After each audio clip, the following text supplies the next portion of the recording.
Yes good morning leaders. ఈరోజు చాలా సంతోషంగా ఉంది. నా పేరు సౌమ్య. నేను ఒక మంచి లీడర్తో ఉన్నాను. ఒక లీడర్ మాటలో విందాము. హాయ్ ఫ్రెండ్స్, నమస్తే అండి. నా పేరు గీతా జాన్ రెడ్డి.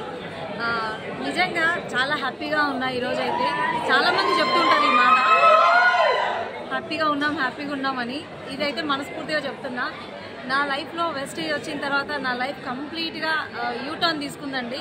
ఒకప్పుడు నేను గవర్నమెంట్ జాబ్ కోసం ఎంతో స్ట్రగుల్ చేసిన, కోచింగ్స్కి వెళ్ళేదాన్ని, బాగా చదువుకునేదాన్ని, టీచర్ పోస్టింగ్ టీఎస్సీ కోసం అని చాలా సంవత్సరాలు వెయిట్ చేసిన. కానీ నా లైఫ్లో వెస్టేజ్ వచ్చిన తర్వాత ఈరోజు నిజంగా ఒక సింగిల్ లేడీగా, సింపుల్ హోమ్ మేకర్గా నేను ఉండేదాన్ని. ఈ బిజినెస్లోకి వచ్చిన తర్వాత మంత్లీ 2.5 lakhs ఇన్కమ్ తీసుకుంటున్నా. మన ఆర్గనైజేషన్లో చాలామంది లీడర్స్ తీసుకుంటున్నారు. సో మంచి కార్ తీసుకున్నాను నేను ఈ బిజినెస్ నుంచి. ఇంకా చాలా మంచి లైఫ్లోకి నేను వెళ్ళబోతున్నా. సో ఆ నమ్మకం నాకు వచ్చింది. మీకు ఆ నమ్మకం ఉందా? మీరు వెళ్ళే దారిలో ఇలాంటి బ్రైట్ ఫ్యూచర్ మీకుందా? ఒక్కసారి చెక్ చేసుకోండి. ప్రెస్టీజ్లోకి రండి, ఆ బ్రైట్ ఫ్యూచర్ మీకు కనిపిస్తుంది. Thank you. Thank you.